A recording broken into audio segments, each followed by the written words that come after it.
Chers pèlerins, en cette période bouleversée par une crise sanitaire inédite et les conséquences que nous vivons encore aujourd'hui, dont notre absence du pèlerinage de septembre, nous nous proposons de rejoindre le chemin de croix de Jésus de Nazareth. Ce temps de prière et de méditation peut nous aider à voir plus clair dans ce que nous vivons aujourd'hui. Essayer d'être disciples de Jésus de Nazareth dans cette période bouleversée nous demande de nous rebrancher sur la personne de Jésus et en particulier sur sa passion. Passion pour son époque, passion pour les personnes rencontrées, passion pour ses convictions, mais aussi sa passion de la croix imposée par les pouvoirs en place de connivence.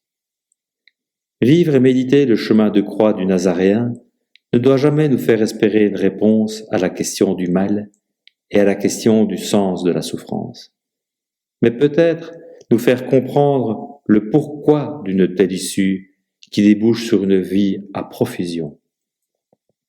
Jésus est arrivé à la croix à cause de ses convictions. Ses nombreuses rencontres avec les plus petits, les plus fragiles, les malades, les sans travail, qui représentent 90% de la population de son temps, ont contribué à donner confiance à pas mal d'entre eux, les remettre debout, leur cheviller au cœur l'envie de vivre, leur donner connaissance d'un Dieu, Père, compagnon de route.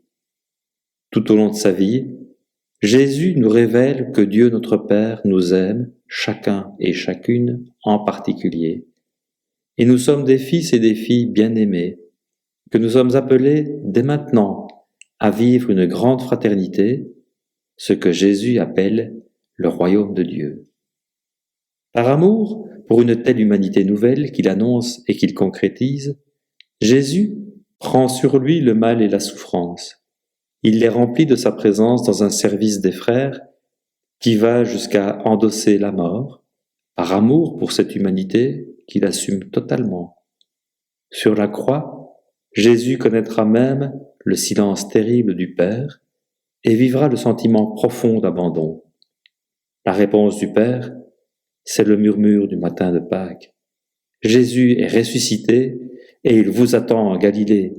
C'est là où tout a commencé, pour que l'Évangile puisse désormais irriguer toutes les routes humaines. En respirant et en méditant ce chemin de croix qu'à notre tour, à la suite du ressuscité, nous osions affirmer et concrétiser nos convictions, particulièrement envers les plus fragiles et les plus petits de nos sociétés. Que nous puissions accueillir cette espérance en la vie plus forte que la mort. Pilate, dans son désir de relâcher Jésus, leur adressa de nouveau la parole, mais ils vociféraient. « Crucifie-le, crucifie-le » Pour la troisième fois, il leur dit « Quel mal a donc fait cet homme ? Je n'ai trouvé en lui aucun motif de condamnation à mort.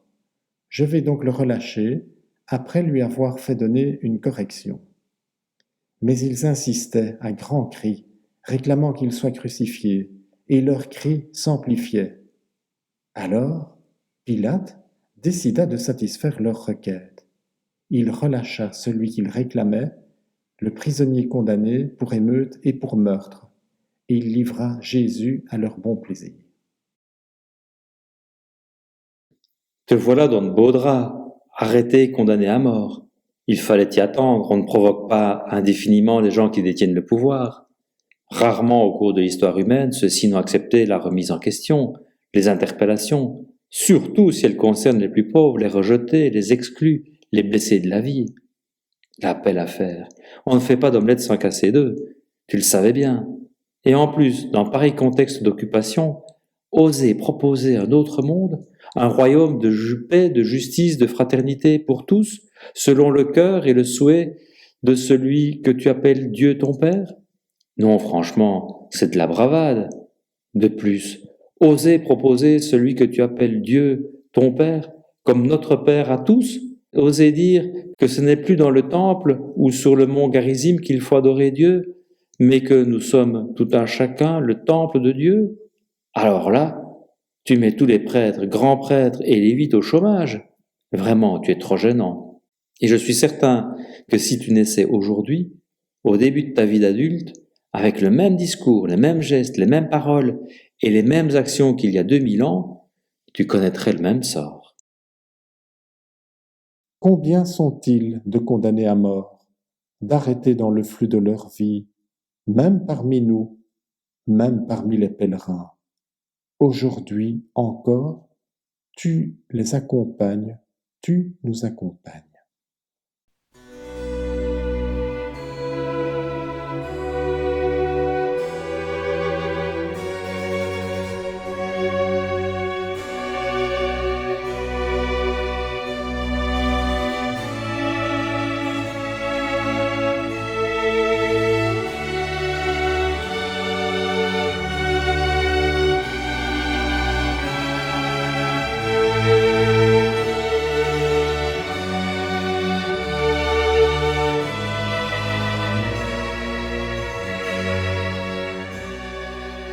Ils lui enlevèrent ses vêtements et le couvrirent d'un manteau rouge.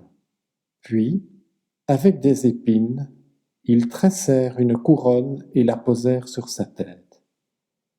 Ils lui mirent un roseau dans la main droite et, pour se moquer de lui, ils s'agenouillaient devant lui en disant « Salut, roi des Juifs !» et l'emmenèrent pour le crucifier. Face au pouvoir religieux, politique et économique, sa vision de l'être humain, de la société et du vivre ensemble était inacceptable. Sa condamnation était inévitable. Il se situait pourtant dans la droite ligne des prophètes de sa tradition, défendre la veuve et l'orphelin, et faire en sorte que justice leur soit rendue. Interdiction de prendre de tels chemins. Et pour bien le faire comprendre au peuple, les autorités de connivence lui réservent le supplice le plus dégradant, la crucifixion sur la croix. Même sa façon de mourir rejoint ceux qui sont au bas, voire exclus de l'échelle sociale. Si tu veux être le plus grand, sois le serviteur de tous. Aujourd'hui encore, combien portent leur croix?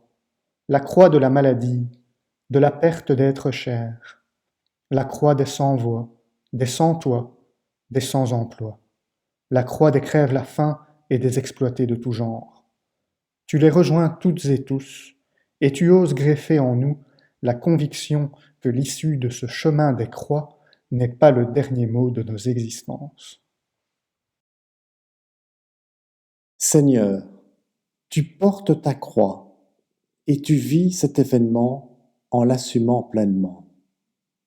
Accorde-nous de savoir porter nos croix derrière toi, avec toi, mais pas sans toi, et en particulier dans les funestes conséquences de cette pandémie.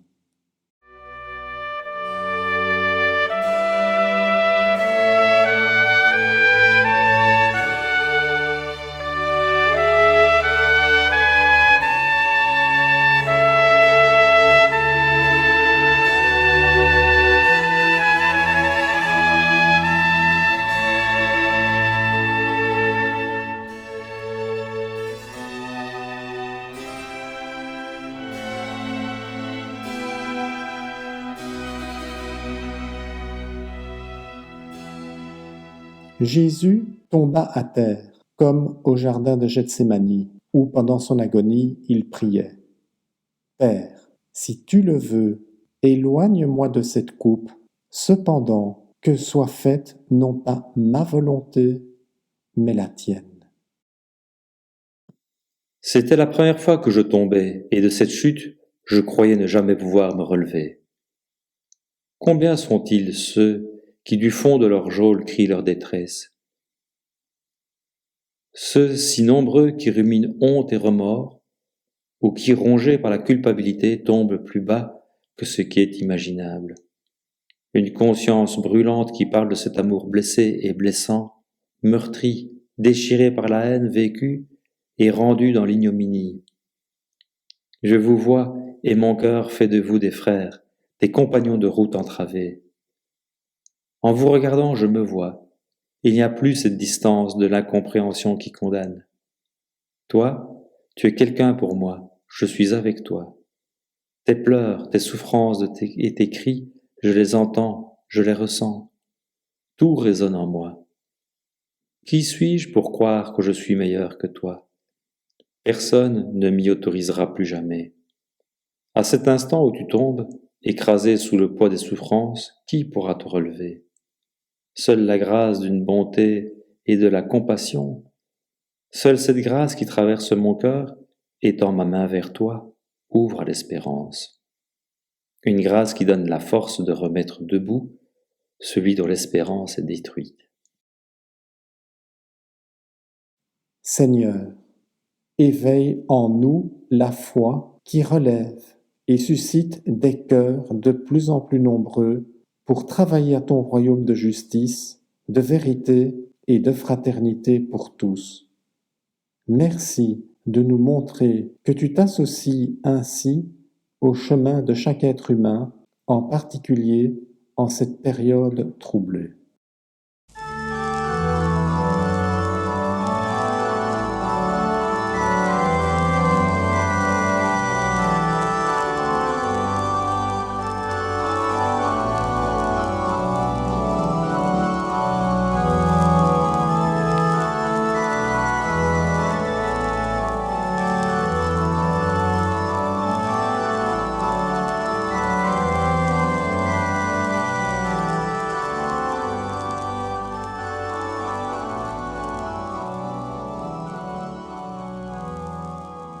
Siméon les bénit, puis il dit à Marie sa mère, « Voici que cet enfant provoquera la chute et le relèvement de beaucoup en Israël. Il sera un signe de contradiction, et toi, ton âme sera traversée d'un glaive. Ainsi seront dévoilées les pensées qui viennent du cœur d'un grand nombre. » Lorsqu'il ressent un gros chagrin, un enfant se réfugie toujours par priorité dans les bras de sa maman. Elle est sa première confidente et sa consolatrice. Elle l'accueille à bras ouverts et compatit à ses malheurs. Marie, la maman idéale, n'agit pas autrement. Elle souffre et accepte en silence, avec amour et discrétion, les multiples inconvénients de la mission terrestre de son Fils Jésus. Aujourd'hui, faisant suite à nos douleurs et à nos égarements, Marie intercède auprès de son Fils afin de nous apaiser et de nous rendre plus heureux. Osons répondre au sourire qu'elle nous envoie et à la main qu'elle nous tend. La petite Bernadette en a fait l'expérience et nous y invite. Seigneur, nous te prions pour les malades qui souffrent sans pouvoir parler à une mère, un père, un enfant, pour celles et ceux qui meurent dans le silence et en l'absence de toute présence familiale.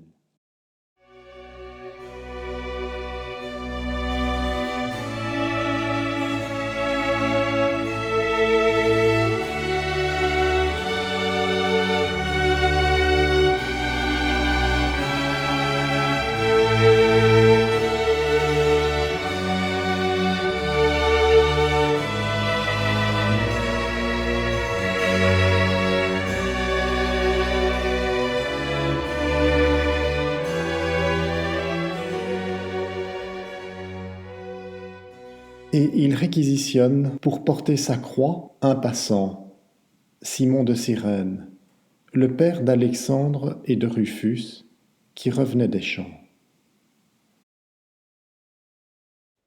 Simon, cet inconnu qui croise la vie de Jésus, va porter quelques minutes le lourd bois de la croix, puis il s'efface. Pas un mot échangé, juste un regard. Quelle rencontre!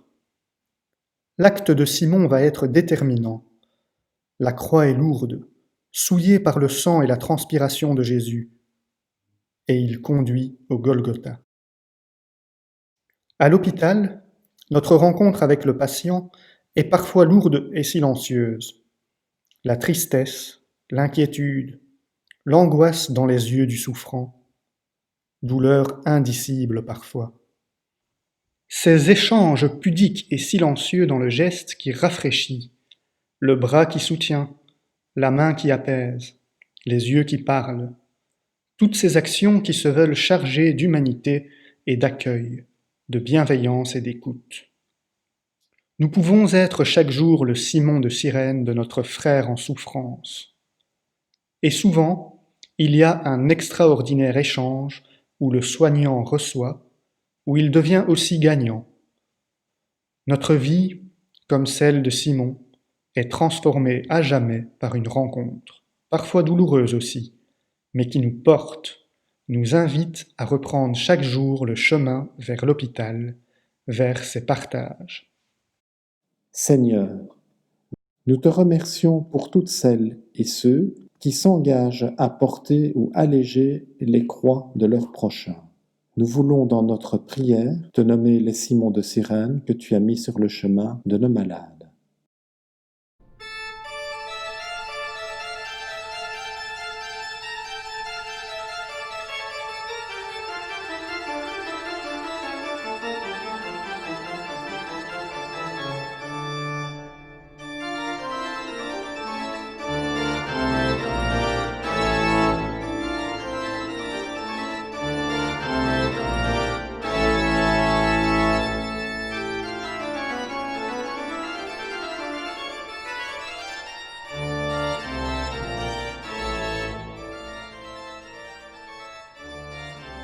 Ses péchés, ses nombreux péchés sont pardonnés puisqu'elle a montré beaucoup d'amour, mais celui à qui on pardonne peu montre peu d'amour. Il dit alors à la femme, « Tes péchés sont pardonnés. » Seigneur, il y a parmi nous tant de gens défigurés, torturés, des pauvres, des petits, des innocents, des malades défigurés par la souffrance ou la torture.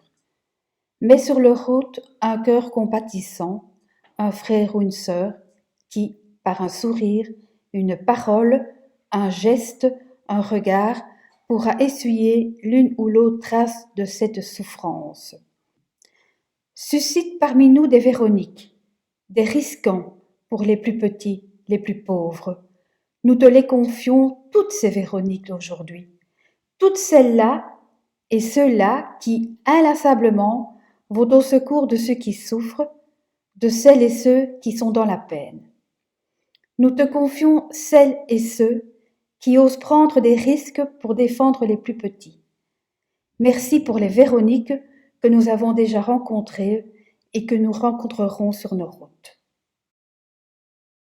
Nous te prions pour ceux et celles qui essuient les visages des malades, ceux et celles qui sourient aux mourants, ceux et celles qui donnent des soins essentiels et quotidiens avec dévouement, douceur et humilité.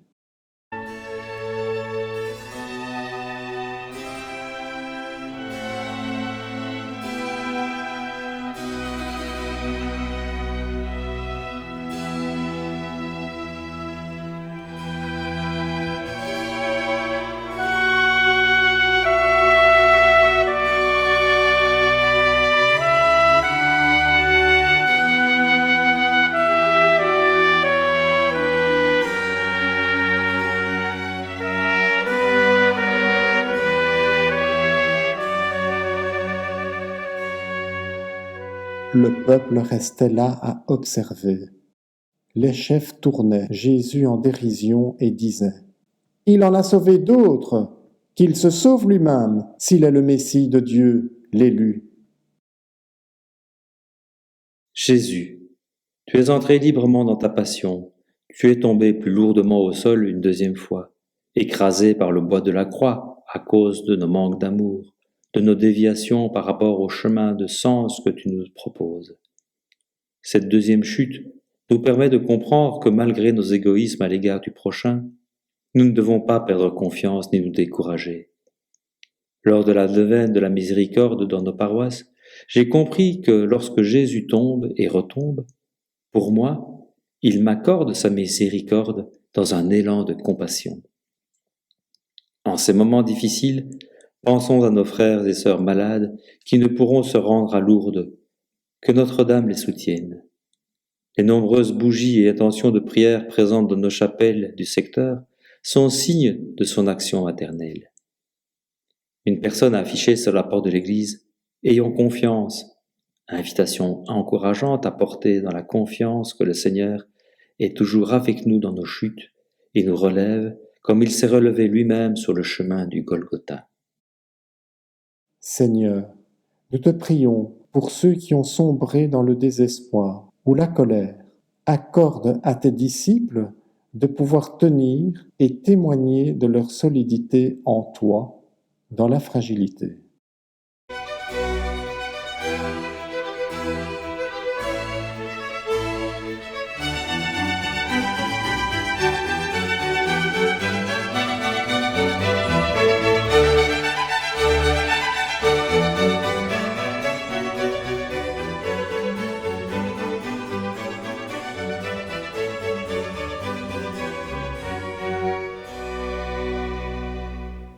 Le peuple en grande foule le suivait, ainsi que des femmes qui se frappaient la poitrine et se lamentaient sur Jésus.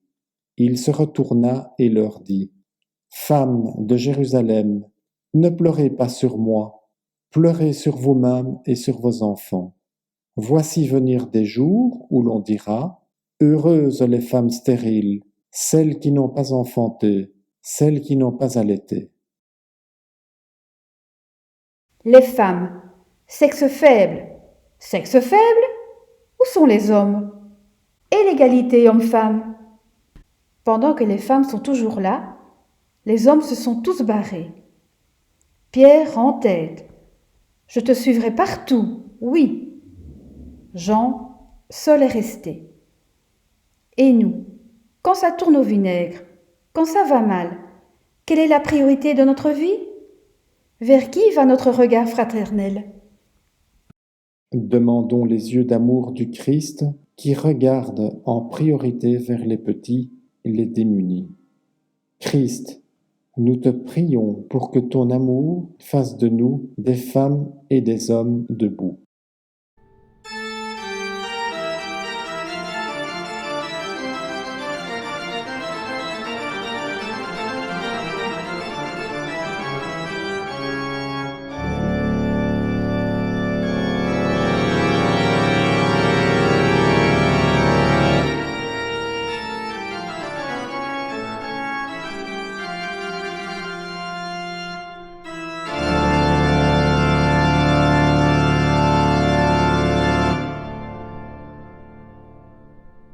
Entré en agonie, Jésus priait avec plus d'insistance, et sa sueur devint comme des gouttes de sang qui tombaient sur la terre. La dernière chute, la troisième. Il est tombé de tout son long. Il s'est écroulé. Il gît au sol, sans force. Celle de trop peut-être, ou au contraire, l'ultime qui annonce la fin. La chute annonciatrice de la libération finale, du soulagement. Et pourtant, il nous fait un sacré signe, et nous comprenons, et nous comprendrons qu'il est toujours, jusqu'à la fin des temps, du côté des souffrants. C'est la miséricorde que je cherche, et non le sacrifice.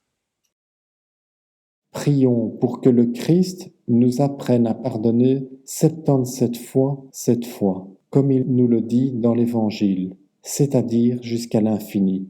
Soyons des femmes et des hommes de pardon. Pardonnons-nous inlassablement.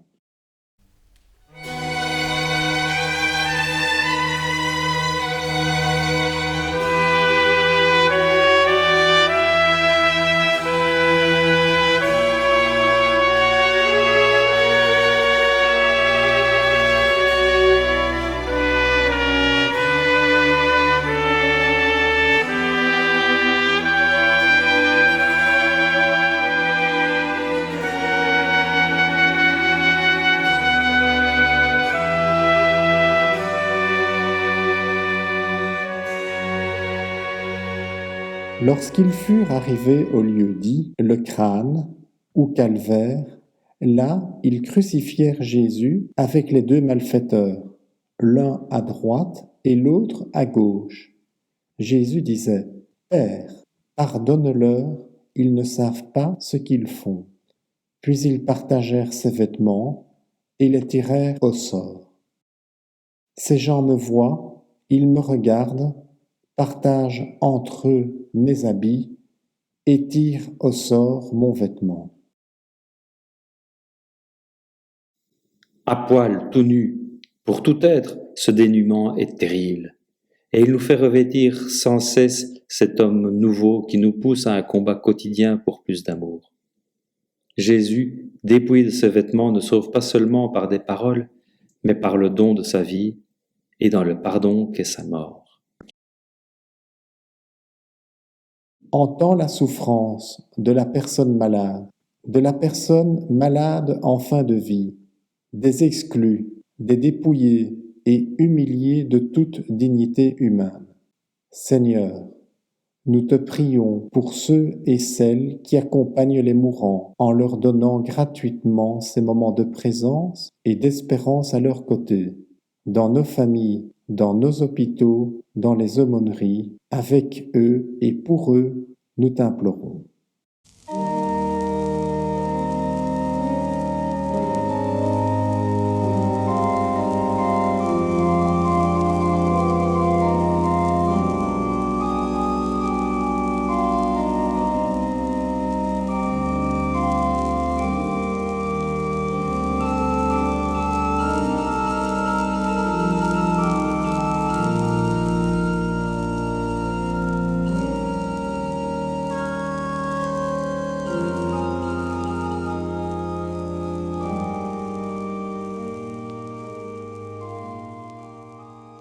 Les soldats aussi se moquaient de lui.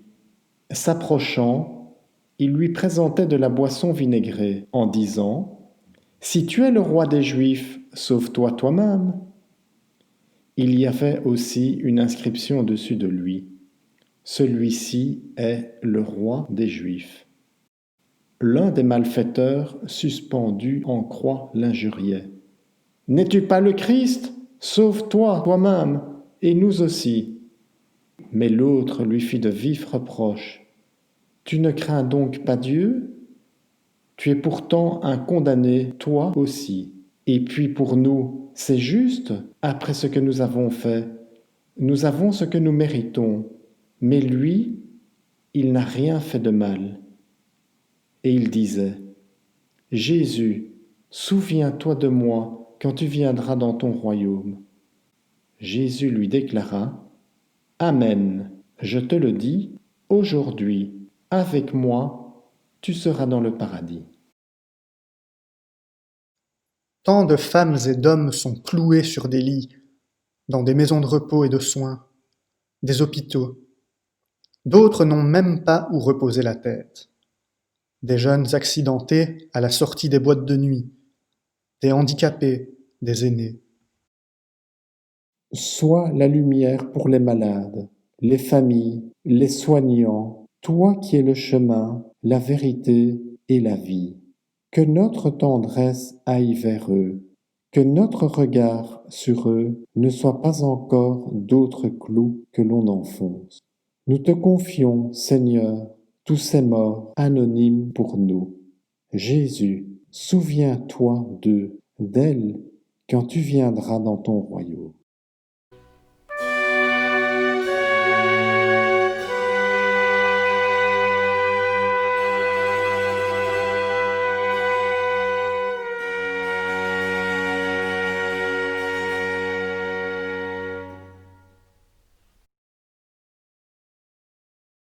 C'était déjà environ la 6e heure, c'est-à-dire midi. L'obscurité se fit sur toute la terre jusqu'à la 9e heure, car le soleil s'était caché. Le rideau du sanctuaire se déchira par le milieu.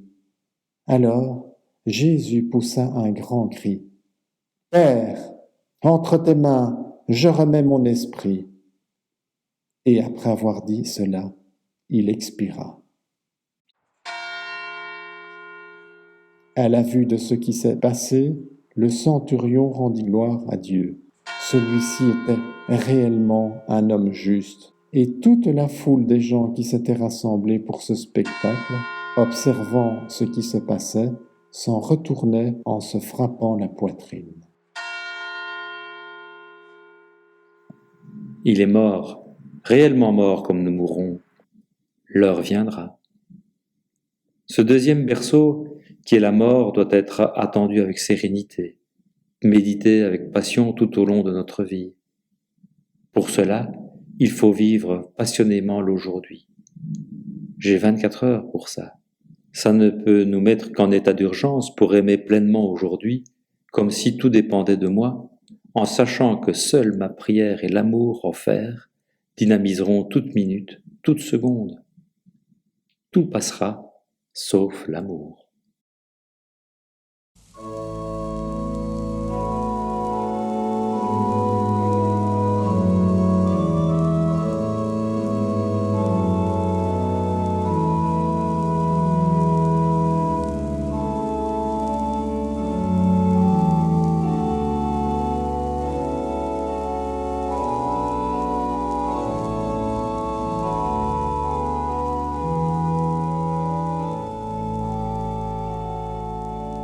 Tous ses amis, ainsi les femmes qui le suivaient depuis la Galilée, se tenaient plus loin pour regarder.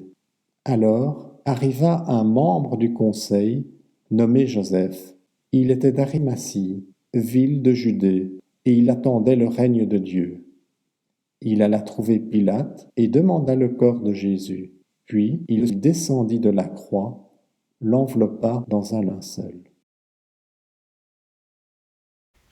Tout est fini. Marie reçoit les restes écartelés de son fils. Au dernier instant, il la confie à Jean.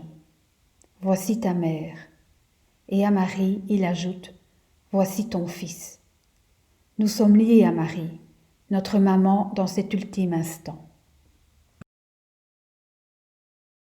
Nous confions à Notre-Dame de Lourdes et nous prions Marie encore pour notre diocèse de Namur, spécialement pour ceux et celles qui n'ont pas la chance ni le plaisir de vivre ce chemin de croix pour de multiples raisons. Maintenant et à l'heure de la mort de tous ceux et celles qui abordent leur fin de vie sur notre terre dans une grande solitude.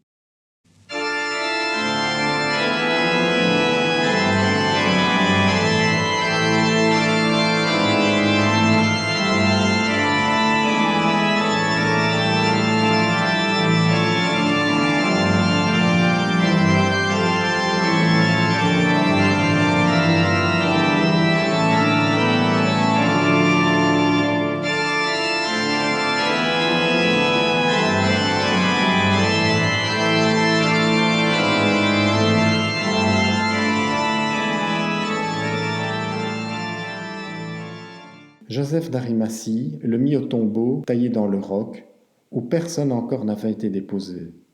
C'était le jour de la préparation de la fête, et déjà brillaient les lumières du sabbat. Les femmes qui avaient accompagné Jésus depuis la Galilée suivirent Joseph. Elles regardaient le tombeau pour voir comment le corps avait été placé. Puis elles s'en retournèrent et préparèrent aromates et parfums. Et durant le sabbat, elles observèrent le repos prescrit. Pour notre regard d'hommes et de femmes, tout paraît fini. Mais Jésus est pareil à la semence qui va bientôt germer. Et il compte sur nous tous, pour être, à notre tour, semences. Que nous soyons en bonne ou en moins bonne santé, et quel que soit notre jeune ou grand âge. Seigneur, par ta croix tu nous fais renaître. Que chaque croix que nous voyons ou portons nous rappelle le don de ta vie pour nous et comme Marie l'a appris à Bernadette, traçons sur nous lentement un grand signe de croix. Au nom du Père, du Fils, du Saint-Esprit. Amen. Avant de te prier encore une fois en disant Notre Père, qui es aux cieux, que ton nom soit sanctifié, que ton règne vienne, que ta volonté soit faite sur la terre comme au ciel. Donne-nous aujourd'hui notre pain de ce jour. Pardonne-nous nos offenses, comme nous pardonnons aussi à ceux qui nous ont offensés. Et ne nous laisse pas entrer en tentation, mais délivre-nous du mal. Amen.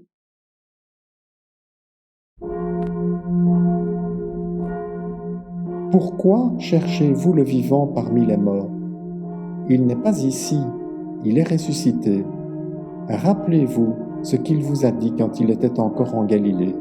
Il faut que le Fils de l'homme soit livré aux mains des pécheurs, qu'il soit crucifié et que le troisième jour il ressuscite. Alors elles se rappelèrent les paroles qu'il avait dites. Nous sommes donc tous convoqués dans notre Galilée d'aujourd'hui pour rencontrer notre frère le Christ ressuscité. C'est dès maintenant que commence pour nous le premier jour de la semaine, le matin de Pâques. Conscients que nous sommes tous, chacune et chacun en particulier, aimés par Dieu notre Père et accompagnés par le Christ ressuscité notre frère, nous pouvons commencer à mettre au monde, patiemment, une nouvelle humanité. Nous sommes invités à nous mettre dans le sillage des femmes et des disciples du premier matin de Pâques.